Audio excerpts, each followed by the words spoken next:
존 웨슬리와 함께 감리교의 시작과 부흥을 이끌었던 유명한 설교가 조지 휘필드는 영국의 한 초라한 여관에서 태어났죠.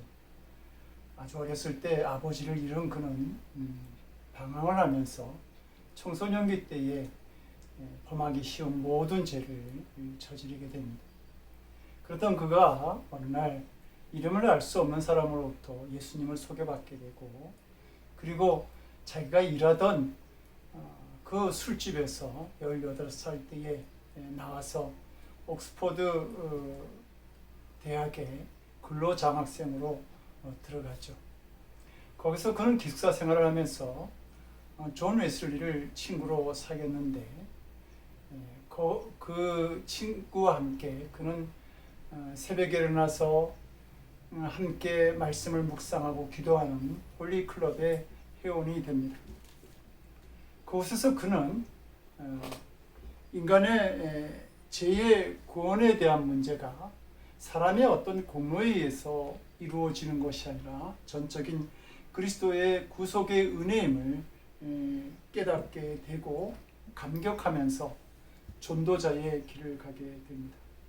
그 후 그의 영감 넘치는 설교를 들은 많은 사람들이 회개의 자리로 돌아오게 되고 감리교 선교에 큰 부흥을 가져오게 되죠. 예수님을 만난 휘필드는 보잘것없는 인생에서 가장 귀한 것을 나누고 또 영국 사회를 변화시키는 데 크게 공헌하는 사람이 된 것입니다. 바울은 예수님을 만난 사람에 대해서 근심하는 자 같으나 항상 기뻐하고 가난한 자 같으나 많은 사람을 부유하게 하고 아무것도 없는 자 같으나 모든 것을 가진 자다, 이렇게 정의합니다. 예수님이 우리에게 주시는 기쁨이요 은혜드린 것입니다. 안드레는 요한과 함께 세례 요한의 제자였습니다. 세례 요한이 예수님을 향하여 이르기를 보라 하나님의 어린 양이로다 하는 말에 이들이 예수님을 따르게 되죠.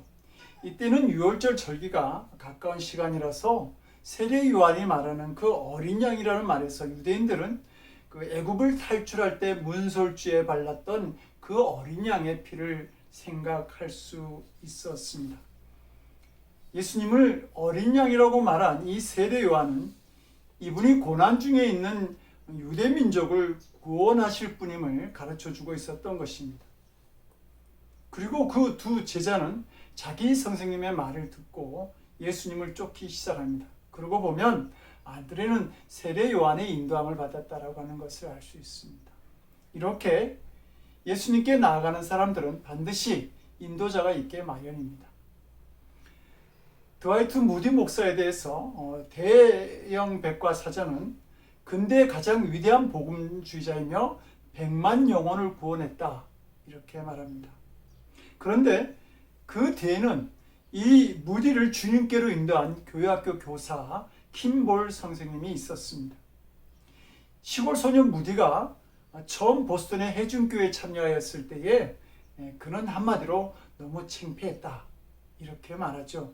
그러나 이 신입생 소년을 인내와 사랑으로 보살피고 그가 일하는 구두방으로 가서 예수 그리스도를 가르치고 전하여 준 이 킴볼 선생이 있었기에 그로 인해서 세계 교회사를 새롭게 쓴 무디 목사가 탄생하게 된 것입니다.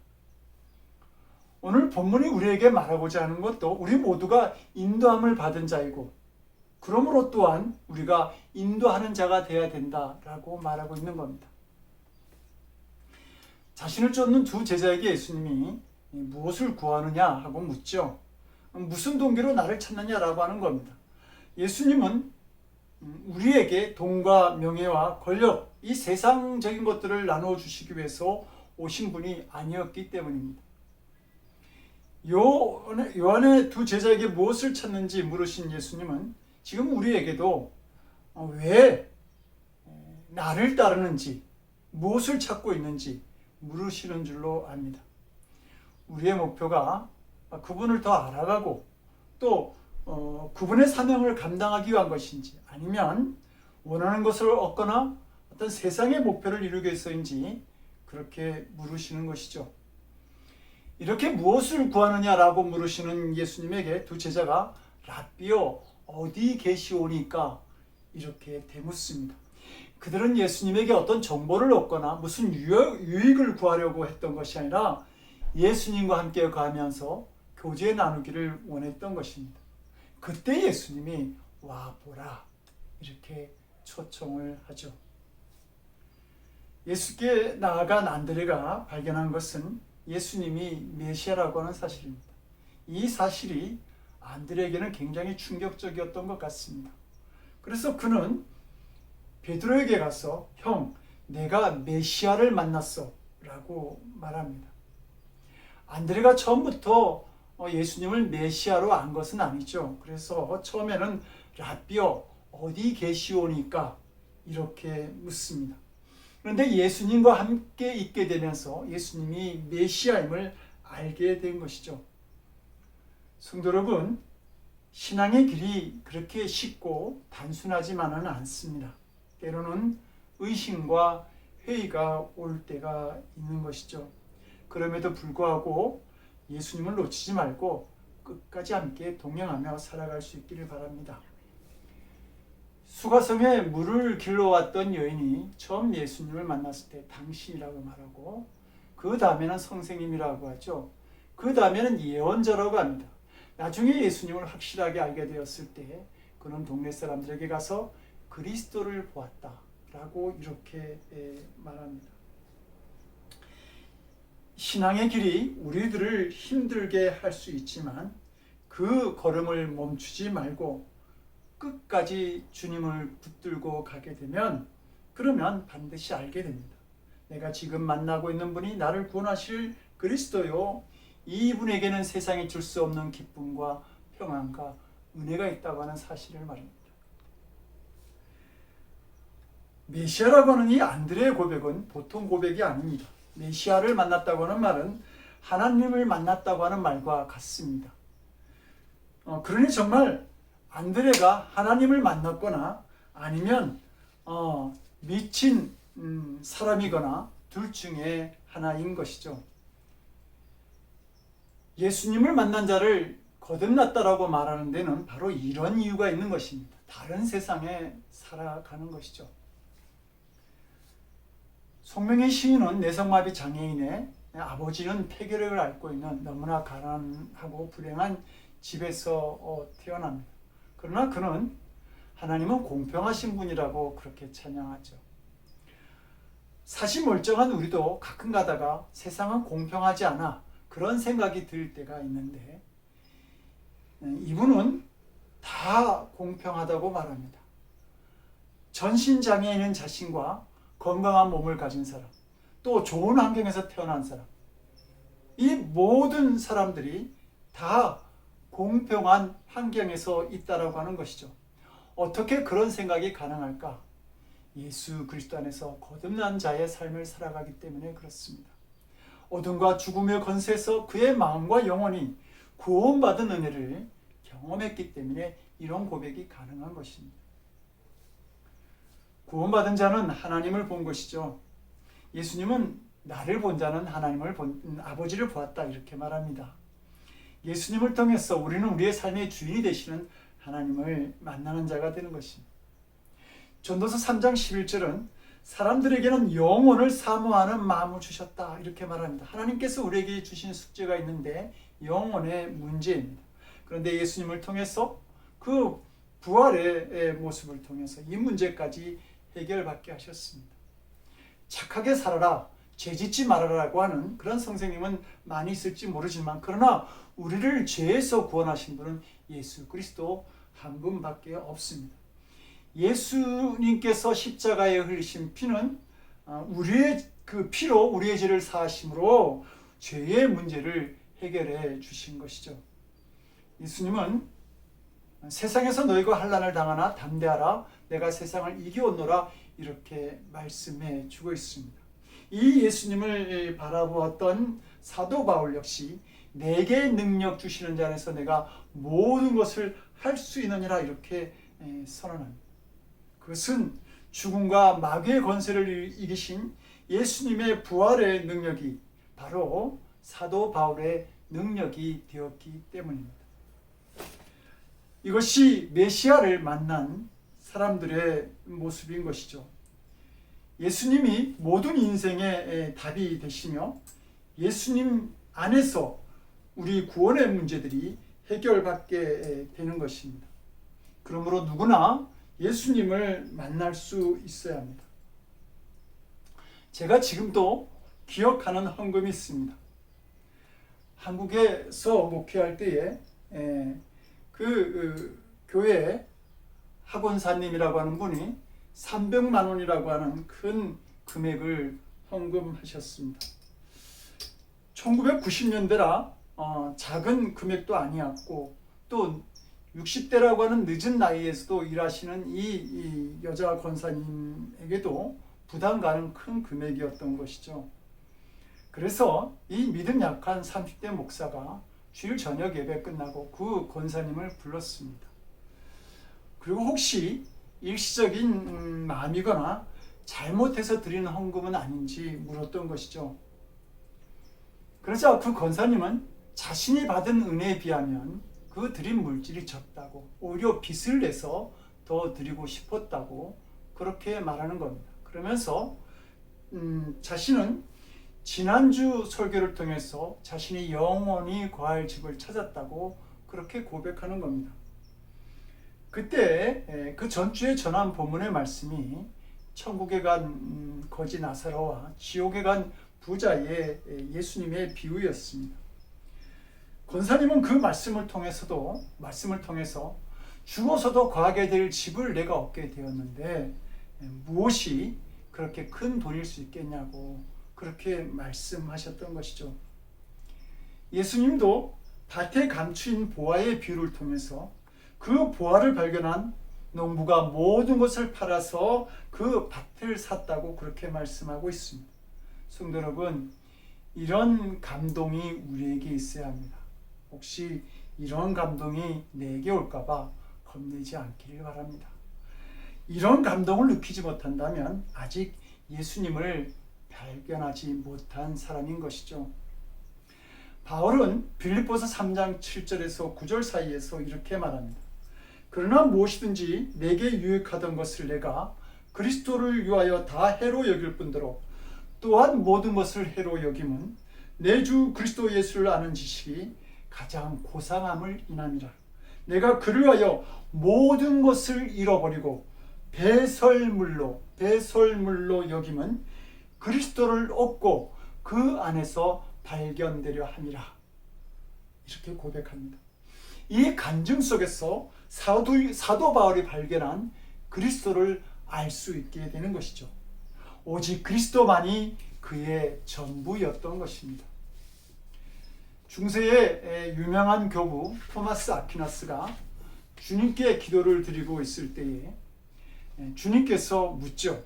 토마스야, 무엇을 구하느냐? 그때 이 토마스 아퀴나스가 이 한마디를 했다고 합니다.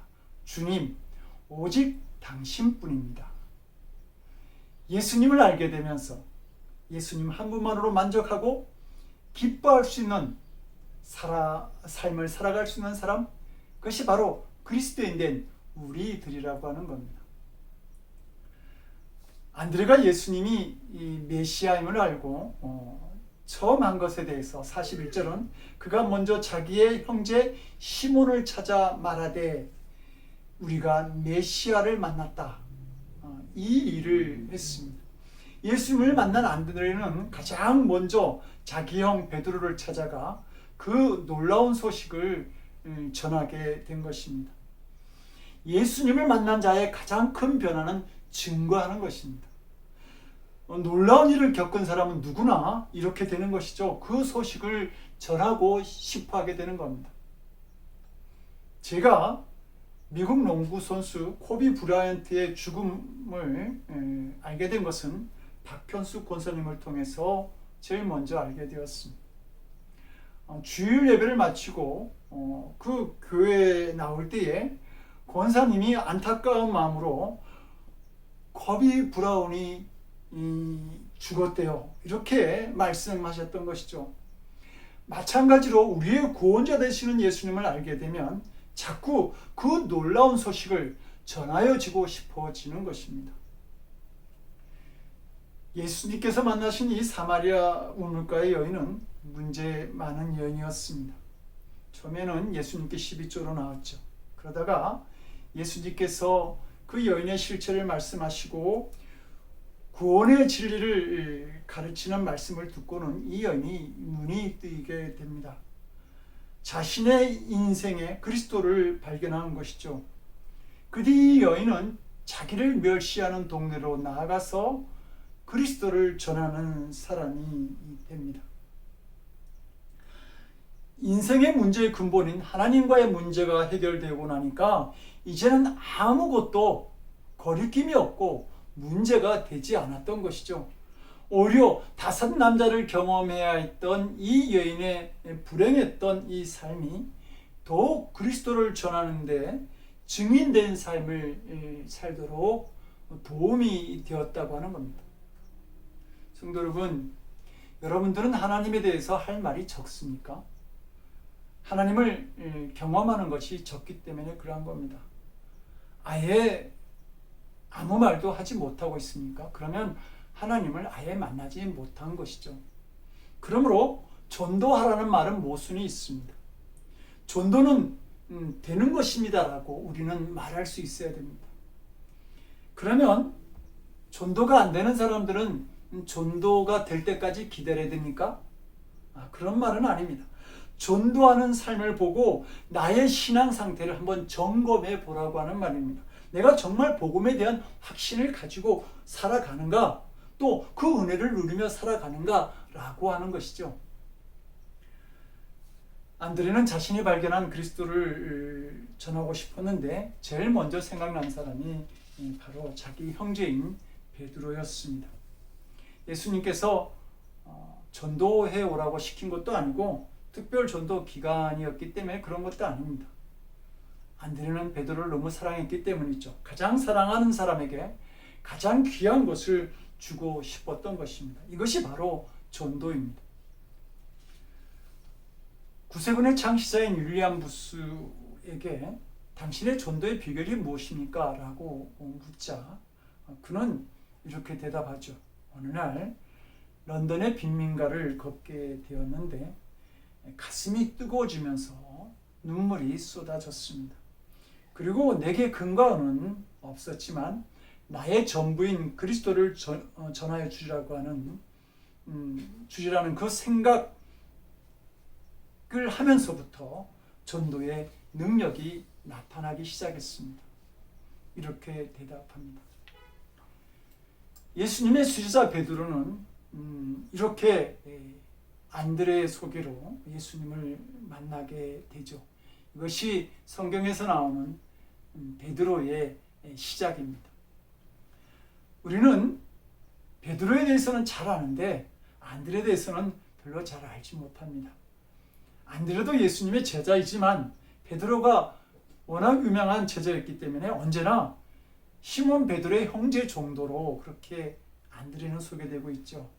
그러나 베드로가 위대하면 위대할수록 하나님 앞에서 안드레도 위대한 사람이 되는 것입니다.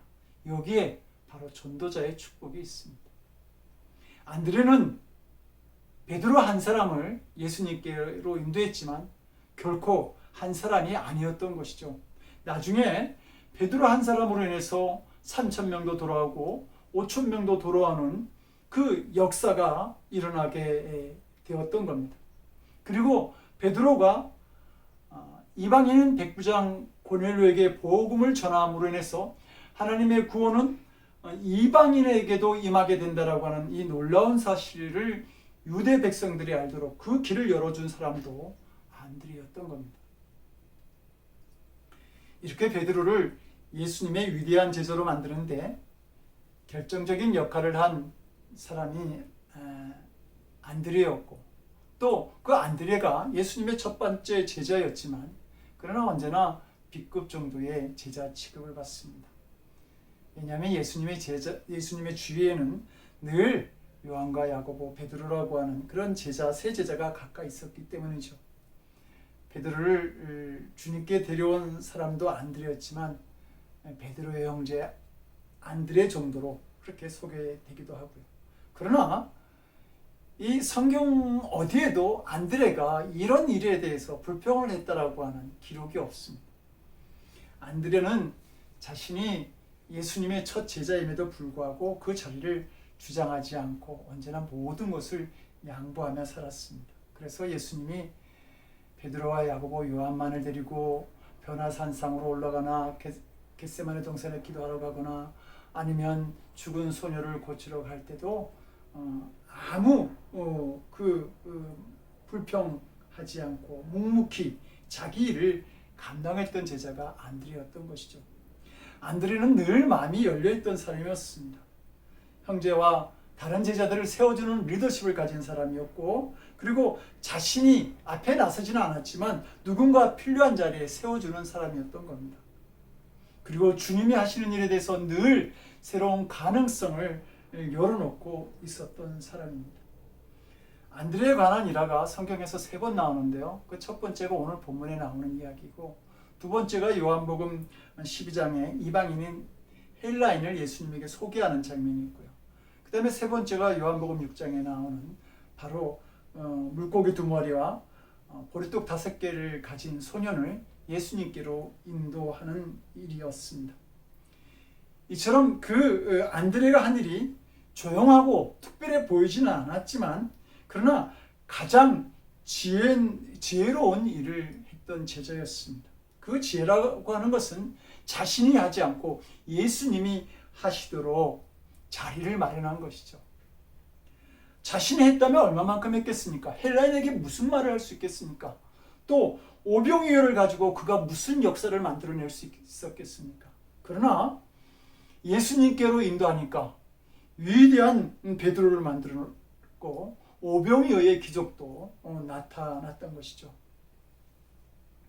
안드레는 기원 후 69년에 그리스에서 전도를 하다가 X자형의 십자가로 순교를 하게 됩니다. 그런데 화가 머릴로는 성 안드레의 순교라고 하는 그의 그림에서 안드레의 십자가 앞에 한 소년이 울고 있는 그림을 더 추가합니다. 그 소년은 오병이어의 기적 때 자신의 도시락을 바친 소년이었습니다. 자기 도시락을 바친 소년은 그 일로 인해서 예수님의 기적을 목격하게 되고, 그리고 예수님을 그리스도로 알게 된 그 소년은 안드레와 같은 전도자의 삶을 살았다고 전해지고 있습니다. 안드레가 가장 먼저 전도한 사람이 바로 자기 신과 가장 가까운 형제 베드로였는데요. 평소 가깝게 관계를 가지고 있었기 때문이죠. 이것을 관계 전도다 이렇게 말합니다. 그렇다고 한다면 안드레가 찾았던 베드로가 우리에게 있는지요? 우리에게 베드로는 지금 어디에 있습니까? 관계 전도가 얼마나 귀한가 하는 것은 각종 통계에서 나타나는데요. 지난 2014년 미국 기독교 전문 리서치 기관인 바나그룹에서 42,800명을 대상으로 실시한 설문조사에 따르면 교회에 출석하지 않는다는 이들 가운데 가정 방문이나 전화 전도를 받는다면 교회를 방문할 것 같다 라고 하는 사람이 27%, TV나 라디오, 신문 같은 광고를 보면서 교회를 방문할 것 같다는 사람은 18%에 그친 반면에 가장 많은 응답자인 47%, 거의 반에 가까운 사람들이 가족이나 친구들의 초대를 받는다고 한다면 교회에 나갈 의향이 있다 이렇게 대답을 했습니다. 바나그룹은 이 통계를 통해서 가장 효과적인 전도는 가족이나 친구처럼 신뢰하는 사람을 통해서 이루어지는 관계 전도다 이렇게 결론을 내렸죠. 사랑하는 성도 여러분, 나의 삶을 바꿔놓으신 그분이 누구의 인생도 바꿔놓을 수 있다 라고 하는 사실이 우리의 가슴을 뛰게 하지 않습니까? 그 심장이 계속해서 뛰는 사람은 또 누군가를 향해서 달려가게 되어 있습니다.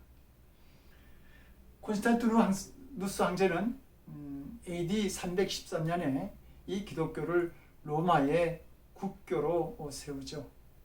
그런데 그것은 그의 어머니 헬레나의 신앙적 가마력 때문에 그렇게 한 것입니다. 그런데 그 어머니는 자기 집에서 일하는 이름 모를 한 하녀로부터 예수님을 소개받게 됩니다. 그리고 그 예수님을 만난 그녀는 독실한 신앙인이 되었던 것입니다. 이름 모를 하인이 세상을 변화시키는 중요한 역사를 만들어낸 것이죠. 이런 것처럼 심장이 뛰는 사람들로 인해서 이 땅에 구원의 역사는 계속해서 진행되어지고 있다는 말입니다. 성도 여러분, 전도의 핵심은 교회 수많은 사람들을 채워넣는 것이 아니라 사람들을 예수 그리스도에게로 인도하는 일입니다. 우리에게 영원한 생명을 주시기 위해 이 땅에 오셔서 그 몸을 희생제물로 드리신 예수님의 구원을 알게 하는 것이죠. 예수님도 마가복음 1장 38절에서 우리가 다른 가까운 말들로 가자 거기서도 전도하리니 내가 이를 위하여 왔노라 이렇게 말씀하시고요. 오늘 본문에서도 와 보라 그러면서 우리를 초청하지 않습니까? 예수님의 뒤를 따라오고자 하는 우리들이라고 한다면 해야 할 사명이 바로 전도라고 하는 겁니다.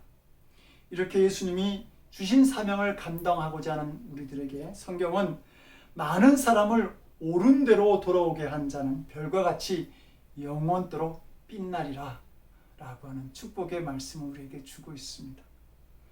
30배, 60배, 100배의 결실이 복음의 씨앗을 심는 우리들을 통해서도 나타날 수 있기를 주님의 이름으로 간절히 축원드립니다. 기도하시겠습니다. 누군가의 열심을 통해서 우리에게 영원한 생명을 허락하신 주님, 우리도 복음을 증거하는 자가 되기를 원합니다. 내가 전한 복음으로 누군가가 기뻐하고 세상을 이기며 영원한 생명을 얻는 은혜를 누리기를 원합니다. 이 은혜를 나누는 삶을 살아가도록 우리에게 복음의 확신과 주님의 능력을 더하여 주시옵소서.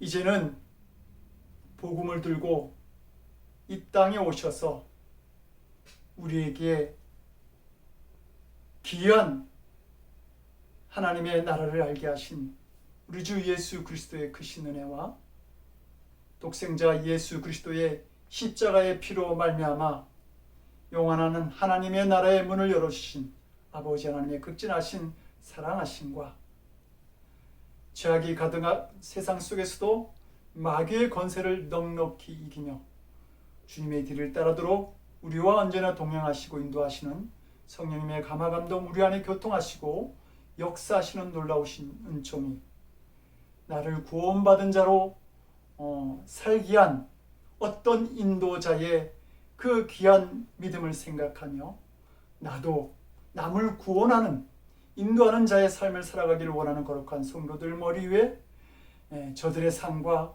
가정과 일터 위에 지금으로부터 영원토록 함께 하옵시기를 간절히 축원드리옵나이다. 아멘.